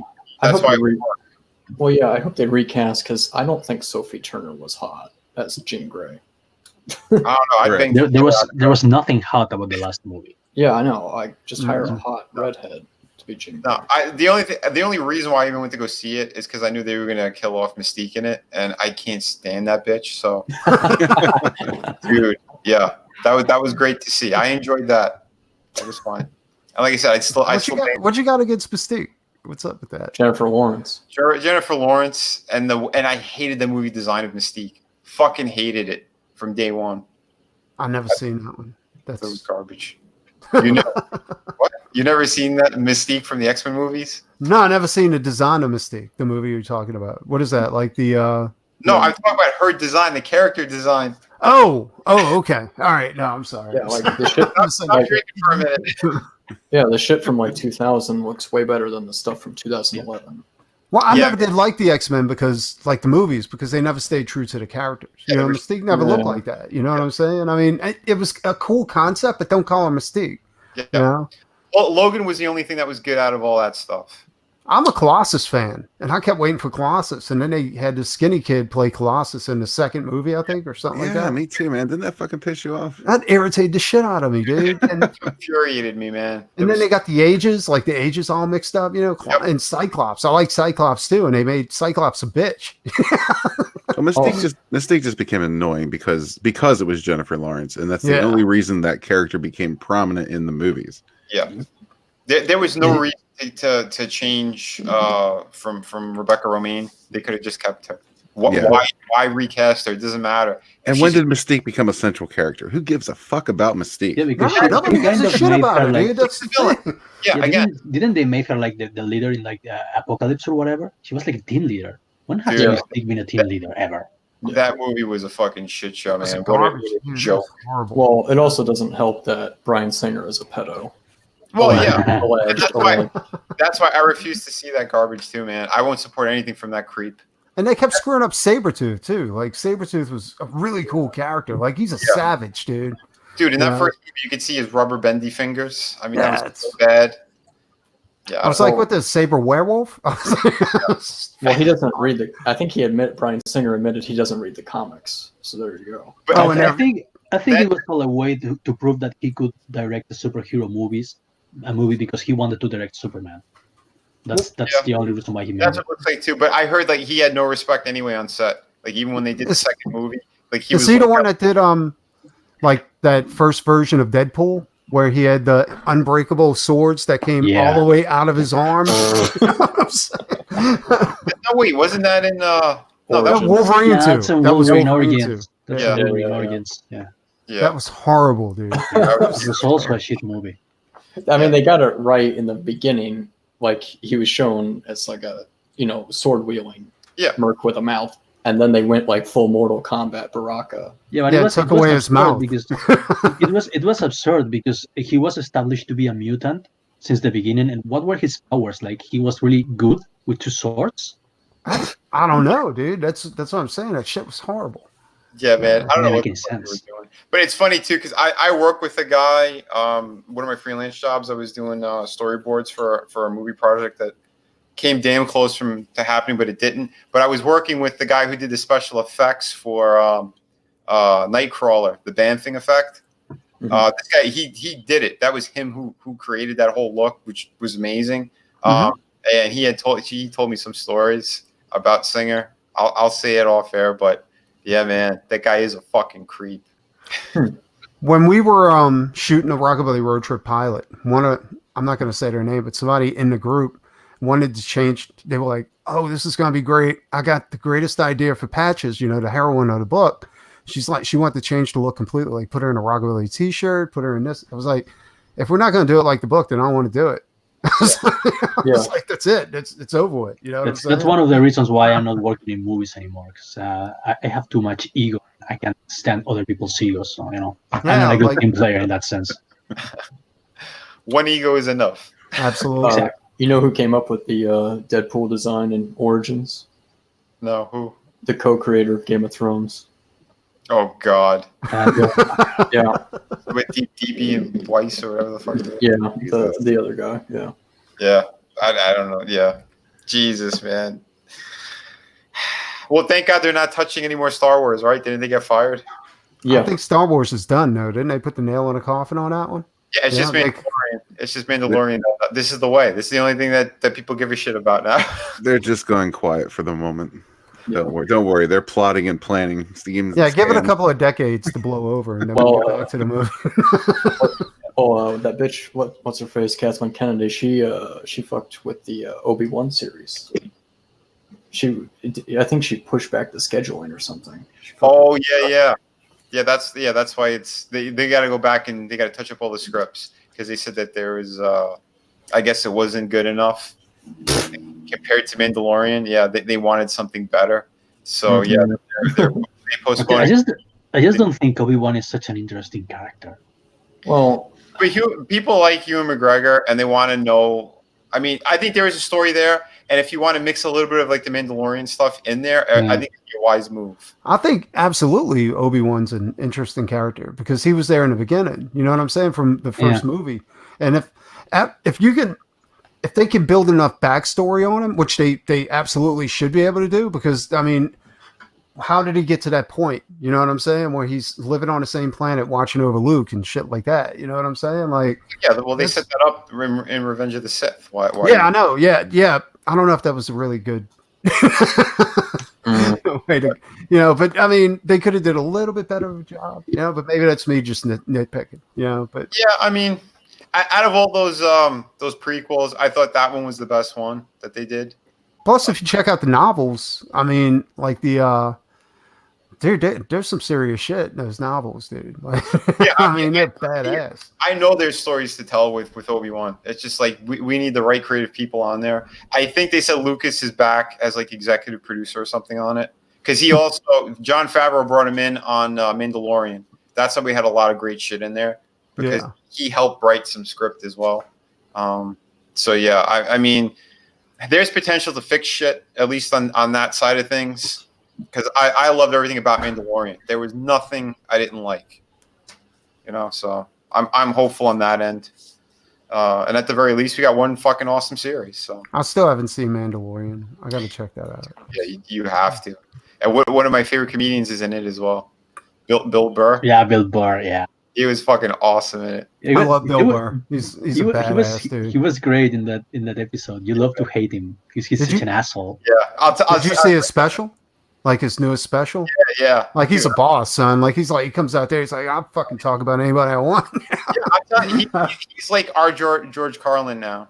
Yeah. He's taking that up. But yeah, he had a great line in Mando. It's just like one scene where there's a guy that they surprise and he's like, yeah, don't shoot, man. Look at him, man. Look at him. He's got a nice belt. It matches his shoes. The way he said the line though was just fucking great. But yeah, dude, you'll love that series. I'm gonna check it out. That episode was fucking amazing. I gotta head out. It's that time. I gotta go eat. My old lady said. No problem, brother. I'm happy you came by. Everybody who, if you haven't backed it yet, jump on top of this project. This road trip. Rockabilly road trip. Yeah, get on this. Again, if you haven't already, do it. Back it. It'll be well worth it. And then he's got another awesome project coming. If you want to tell Salem. That's right. In fact, I'm inking a page as we speak. Oh, hell yeah. Hold on. Yeah. Hold on. Keep it up. Keep it up. All right. Still doing it. Nice. Nice, man. Hell yeah. Yeah, I'm looking forward to that again. I was going to back it, and then, yeah, you told me. I pulled it down. Yeah, it wasn't going to hit its goal, and it was it was too late in the year. So, but this time around, it will. I know. Of course, it will. Yeah, definitely. Yeah, dude, your work is killer. You got another project coming out with Micah Curtis. Later. Yeah, working on that one too. I put the cover out on Twitter. Nice. I think Micah wants me to do something on that project as well. We were on a stream on EVS, but when he said it, it was like 3:30 in the morning. He's like, "Yeah, contact me," and I forgot to contact him. But if you talk to him next, we definitely. I'll ask him. I'll talk to him about it. Yeah, well, I know because it's a little bit later down the road. I'm trying to free up my schedule a little bit more. I got a couple things in the works too, but you guys know that. Anyway, yeah, man, I'll let you go. Have a great night, buddy. You too. You guys take it easy. Best of luck on all your campaigns. I'll see you guys later. Oh yeah, Thanks. So yeah, I don't know. How long are we going for? An hour 35. You guys good? All right, so want to chit chat, or you guys want to dip out? Yeah, chit chat. Yeah, I'm good. It's only 2:40 a.m. here. What is that? It's nothing to me. Oh shit, man. Yeah, I got all night. Cool, brother. So yeah, what else did you want to chat about? Where else were we going? What about the chat? What are we guys saying here? Singer also wanted some Jackman's. Yeah. Yeah, that's a good point. Hugh Jackman was a gay man's fantasy in the first movie. He was so freaking philo gay. Yeah. Philo gay. It's that was more than war campaign gay. Bryan Singer wanted his back, Paul. James Hayes has a good point. He says if it wasn't for Logan, basically, he wouldn't care about the X-Men movies, the animated series all the way. That 90s animated series was the shit. Yeah, because it was the closest to Chris Claremont's scripts and everything and what they were doing. So, yeah, man, I'm on board with that, too. I'm still surprised they still haven't had Gambit. I mean, Gambit's like one of my favorite Claremont characters. Yeah, it's a shame, man. But, whatever they do now, everything's going to be different. So, who knows? I think the smartest bet is if they do, like, Pixar-type animation for those type of characters. I think that could save Marvel again because they're going to go under with the new movies that they're doing. I heard they're trying to make one of the Spider-Mans. They want to make a Spider-Man gay, an alternate universe version. Nobody's going to jump on that. I think it's ridiculous. Well, remember when Miles Morales was first introduced and people were jokingly saying, like, what, is he gay too? And people just kind of ran with it for like a year. Everybody thought he was gay. Mm-hmm. Yeah. I remember my brother. That's like the first time I ever what was that, 2014, 2015? My brother tells me, oh, yeah, Spider-Man's Black and Hispanic now. And we just laughed like it's just a joke. Yeah, it's crazy what they did. But, I mean, and that's their excuse now, right? It's, if it's a multiverse universe type thing, then we could do anything. We can make any character we want. Wolverine's going to have a tutu on. He's going to be a ballerina who happens to be in a Weapon X-ish program. How to paint his claws the proper way. I mean, adamantium dong. That way we can make the franchise tank and leave everyone unemployed and hungry, and that's exactly what we want. Dude, it's crazy. But you know what? They have their shovels. They're gonna keep digging that grave, and they're just gonna one by one fall into it and go, "What happened? Why are we buried?" That's it. Must have been the Nazis. Well, it must have been. And we're over here creating our own fucking awesome characters and stories. Well, they got Kevin Feige. He looks like he's trying to get everything under control. You know how he demoted what's his face, Joe Quesada? Yeah, that was funny. Yeah, no, like I said, man, I can't wait to see that motherfucker get completely axed because it's Well, gonna. it's so annoying because in Marvel and in Lucasfilm, all these separate divisions, like they keep making these little moves where they give you some hope, and you're like, oh, they might actually be trying to correct some shit. And then like the next week, they'll come out with some bullshit again that just says, oh, fuck it. God damn it. They're never going to get it right. They just keep fucking around, keep getting your hopes up and then shitting in your face. Shitting in your face, quarter of the In your night. face. In your face. Well, I'm gonna pull up Drew's campaign. He's got that one, the pre-campaign for Captain Love 2, Rise of the Pirate King, Chapter 1. Hold on, let me pull that in here. Boom. Yeah, brother, we got you. So yeah, man, yeah, this is Drew's second issue to his groundbreaking campaign. I think he's gonna keep doing great with this one. Cool character, cool story. Everyone, go check this one out as well. I don't see a video. Yeah, no video. I was gonna click it, but The art is all right, great. man. Get a video up on here, and yeah, man. I don't know when is this launching. Let us know in chat. But yeah, guys, check this one out. Go over to Drew's page on Twitter as well. He's got that pinned on the top. And yeah, if you're in my chat here, I mean, you know who he is. Great guy, great CG guy, friend of the show, just like many other people. We're gonna have him back on as well. Yeah, as soon as this launches too, man. Yeah, jump on, brother. Yeah, definitely happy to show that. Skits is in the house as well. Yeah, but again, I'm kind of still, I'm a little bit bad with chat because I'm still looking at two screens and I need my rest.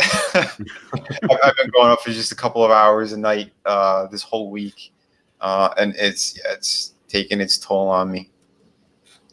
Oh, look, Canales is here. Oh wait, Canales is always here. Welcome to my world, fam. Oh shit! But you see what I mean? I'm not here. But yeah, like I said, man, we got great people. We got great campaigns. Lots of cool stuff going on. And yeah, man. Scroll down a little bit more there. Who else did I mention? All right, he said it's going to be near the end of March. He's going to launch that. So very cool. We got Sim in the house as well. Hail, brother. What up? What up? Yeah, Hail, Sim. Campaigns as well. This is the best date ever. Why would you need women in your life when you can hang out with us? Come on. Well, now that you mention it, there is a campaign, Orgasm Girl. Check it out. Oh yeah. Yeah, it's doing The pretty well. title sounds good. Yeah. Who's doing that? Trisha, she's a YouTuber.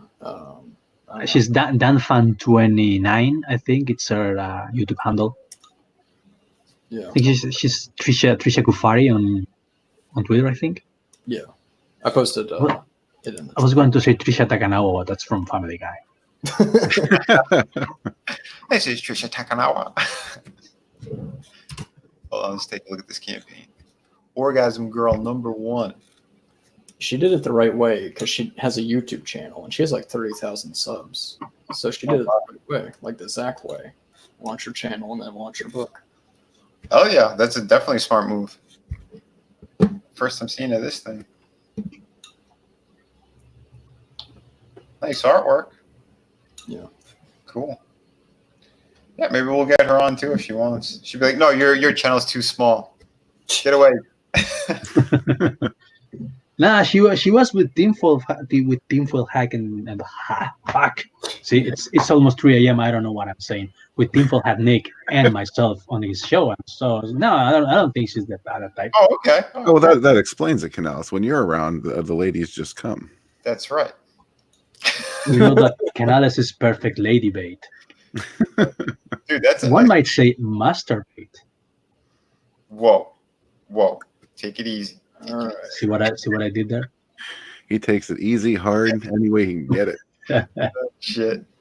I do like the blend of like manga and Western comics. It's kind of like a good blend of both. Yeah, it works well.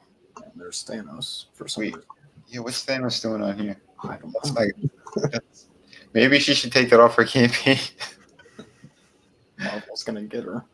Yeah, they will. They'll get her like this. Oh man. Oh man. That's Yeah, some hot corporation on girl action. Yeah. Yeah. Hit me up in DMs. Yeah, I'll get her on the show if she wants to come on. No problem. Looks pretty cool. Yeah, it reminds me of Super Harem because kind of Super Harem spread through word of mouth, and so this is kind of different. Yeah, you know what? If it was Valentine's Day, I would have gotten Wanger on as well. I've been meaning to get him over here. I keep going on his stream every now and then, but yeah, he's just a lot of fun. He's cool. I like him and Joe Ball. There's another one that has Joe been on my stream. Can't remember. We've streamed so much on War Campaign. I don't remember if I had him on my show. Yeah. But if not, we will. Great people. Love those guys. Oh, yeah. So that's pretty cool. Nice. Any more backers? Oh, you're up to 98. Yep. Just a few more. Let's see. Did I get any more in here? 291. Nice. I'm very close to 300 backers. I'd like to hit that number. That'd be fantastic. Sign up to Sunsworn. My man over here, he's got a fucking great project. Yeah, I don't think I got any more backers yet. Well, I hope you got more. I hope you got more signups. Yeah, me too. Absolutely, sign up. Same for Drew and Captain Love. I hope you get some more. I think I got another backer on Venus. It's up to 332. I think I got one more on there, which is awesome. I also have the art book is still on demand, the first one, because you can't get it on this campaign anymore. You can only get volume 2 on this campaign. But where the hell is it? There it is. Yeah, this one is still going as well. This was my first printer, so there is no gloss finish on this one, but the paper quality is still very high. They still did a very nice job. The only reason I didn't go with those people again is because they lost their quality on City of Venus. I was having problems with them back and forth. I'm like, what the hell? Why is this printing so poorly? Like, it was dark, it was crappy. So I found my other printer and fell in love with those people. I did volume 2 with them. This book, I mean, that you guys saw earlier, I'll have to show it again. This is all with the new printer, and you can tell with the gloss finish. That's going to be kind of like my trademark now. I think it's a kind of my campaigns. That gloss is sexy. Sexy as hell, brother. It looks like it gets stopped a bullet. I probably can. Yeah, man. He was talking about your head, not the book. Oh, Well, that wasn't cool. But yeah, like I said, man, we got great projects here. So yeah, back anything that you haven't yet. We're going to be very, very thankful for it. Very grateful. And yeah, there's a ton more projects coming from everybody. Canales, he's been crushing it with Zach as well. Everybody knows that. So yeah, man. Yeah, I think I'm going to be signing out because I'm getting a little bit sleepy myself. Well, before you do that, throw in a link in the chat there. That's if you want to get a better look at City of Venus and Vinny's art books. I put a link to my review on those in the chat, so take a look at that. In the chat. Okay. Put it in the it's the full review. That's right. Yeah, click that link and go see it, because if I put it up here, what is it? It's like 10 minutes long or something. Yeah, it's about 6 minutes. But yeah. Just click it. Just click the link. Watch it. It's good. And subscribe to Red Gaze's channel. Subscribe to my channel. Tell your friends about it. we're trying to grow more. And subscribe to Canales' Tinder. Yes. I got one woman to reply to me this week. So are you sure it was a woman? Yeah. Don't crush my dreams. Come on. Yeah, man. That's what we let the man dream. In the gays community. Exactly, let Canales dream. He's a beautiful soul, man. He is. Hail, brothers. I'm glad everyone came on. Thank you, everyone in chat. You guys were all awesome. Not Joe Fuago. Yeah, shiny butt cheeks. Oh, you know it, brother. You Best kinds of butt. Hell yeah. Did anyone want to see any more pages out of the book or no? I mean, before we go, I do. I could still get a little bit of a tease on that. Especially the ones with butts in it. Yeah, who's gonna say no? Yeah, man. All right, let's see. Because Red has the single issues. What's another good butt shot you'd like? Oh, this was a good one. All right, I could show this one. Hold on. Let me blow that up. Yeah, we got Laura in bed again. Oh yeah. I spent some time on that page. One of my exes actually modeled for that one. Oh, nice. Yeah. So. You got any behind the scenes photos from that shoot? You know me too well, brother. Speaking of butts, did you ever work for Zenoscope? No. Speaking of butts, they're just a bunch of assholes. Yeah, all they wanted to do was like rip me off a bit on top of everything else. I was supposed to have a cover. The volume 2 of my art book, which has the Alice in Wonderland on the cover, that was supposed to be bought by Zenoscope, and those people were just total douchebags.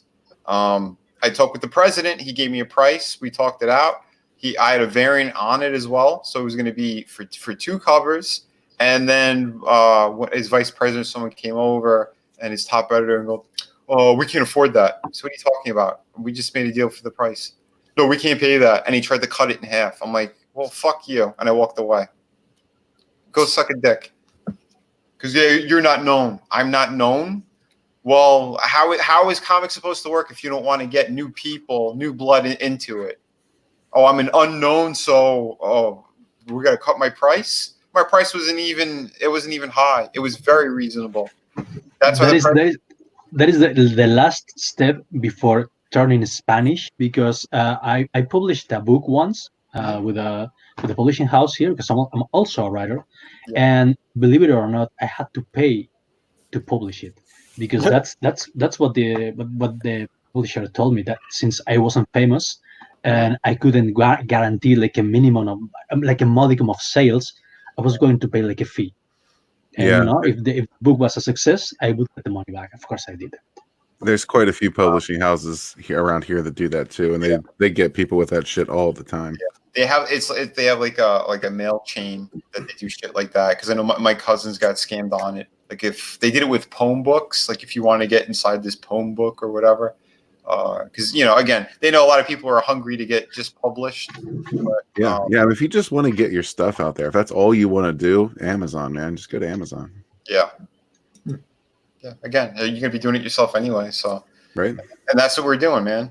I mean, I'm paying all right. I'm paying to get these beautiful books made, but that's because of awesome fans and supporters.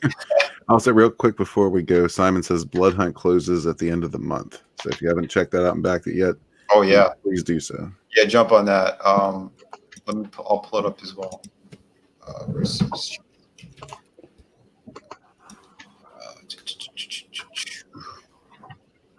Did he take it off of his? If anyone else finds a link first, well, I'm looking for his link right now for Blood Hunt. Oh wait, I got it. I was trying. There we go. Yeah, there we go. There's Blood Hunt. So jump on this. Sim's a great fucking guy, talented artist. I think they're gonna get back in this book as well. Yeah, man. Payback is a bitch. Hitman turned vampire. Who the fuck wouldn't want this? This is just a badass book all around. Look at that shit. Nice. I believe 69 pages, all action packed. Hell yeah. Beautiful stuff. Dude, splitting people open. I mean, yeah, this is my kind of thing. My brother can't wait to read this one. Wait, did you just say splitting dudes open is your kind of thing? He was splitting someone open, not the way you were thinking. God damn it. It wasn't backhole. That kind of splitting. Well, it's Valentine's Day. Whatever you'd like. Yeah, whatever you're into. Split that dude open. Sim says it's coming soon. Printing in March. Awesome. Emphasis on coming. Always. Oh, Coming hard. yeah, man. Action-packed stuff. You know, CG, this is where it's at. Everybody knows it. So get on it. Yeah. Oh, yeah. That was the cover. This was the cover they were supposed to buy from me, and instead they had Campbell do like a his own version of it, because that's how they are, right? We'll just get a more famous guy to do this or that. Oh, go fuck yourself. I'm making money off my own artwork. I don't need you people in your really, really shitty books, because that's what they are. I'm proud to say I don't think I own any Zenoscope books. You know, and there's a lot of bad things I've heard about those people as well, regarding like Me Too movements and stuff like that. But yeah, good people in comics. Hail the all things considered, I think I'm hanging out with the best people in comics right now. So Hell yeah. fuck the mainstream industry. Fuck Like- those guys, seriously. Likewise. Dude, yeah, what we have here and the friendships that we're all building. Like I said, every other week, man, we're doing drawing streams together, or we're just doing streams all around, hanging out, chatting with everyone in you know, who's coming on, backers, everybody. Dude, I love it. This is a real community. It's people who really give a shit, and we're passionate about everything that we're doing. You know? Yeah, the networking is important. Yeah, dude, I'm not Jesus Christ. What was all that about? Oh, man. But, yeah, so fuck it. All right, let's end this. We went almost 2 hours, and there's at least 2 people very tired here. So, Canales, we're going to let you sleep. I'm going to try to get some rest. I appreciate. Don't worry, I still have a full page to post produce here. So, but I appreciate the sentiment. Dude, well, try to get some rest anyway, and hit up that one Tinder girl. Go for it. Yeah. So I shall. He's like, hold on, I gotta finish this page. Go out and fuck. And then finish. 5 a.m. 5 a.m. to 5 a.m. That's impossible to fuck. Yeah, he's just gonna take his shirt off. He's gonna show up behind the door. Let's go. Swipe right, bitch. That's what you get. Ring the doorbell with it. When she opens it, do a handstand. Yeah, Vinny, you definitely need some sleep, brother. I don't think I will be less successful with masked women doing that. So things can only go up. That's right. That's the idea. Oh fuck! Now I do feel like that. I feel like high tea right here for sure. All right, everybody. Thank you again for coming. Remember, subscribe. Jump on Twitter. Find all of us on all of our social media. Again, if you're here, you know where to find us. Yeah. If not, tell your friends about us as well. And yeah, remember, be kind to one another, but keep kicking ass when you create. Later, everybody. Hell See yeah. ya. Peace. Adios.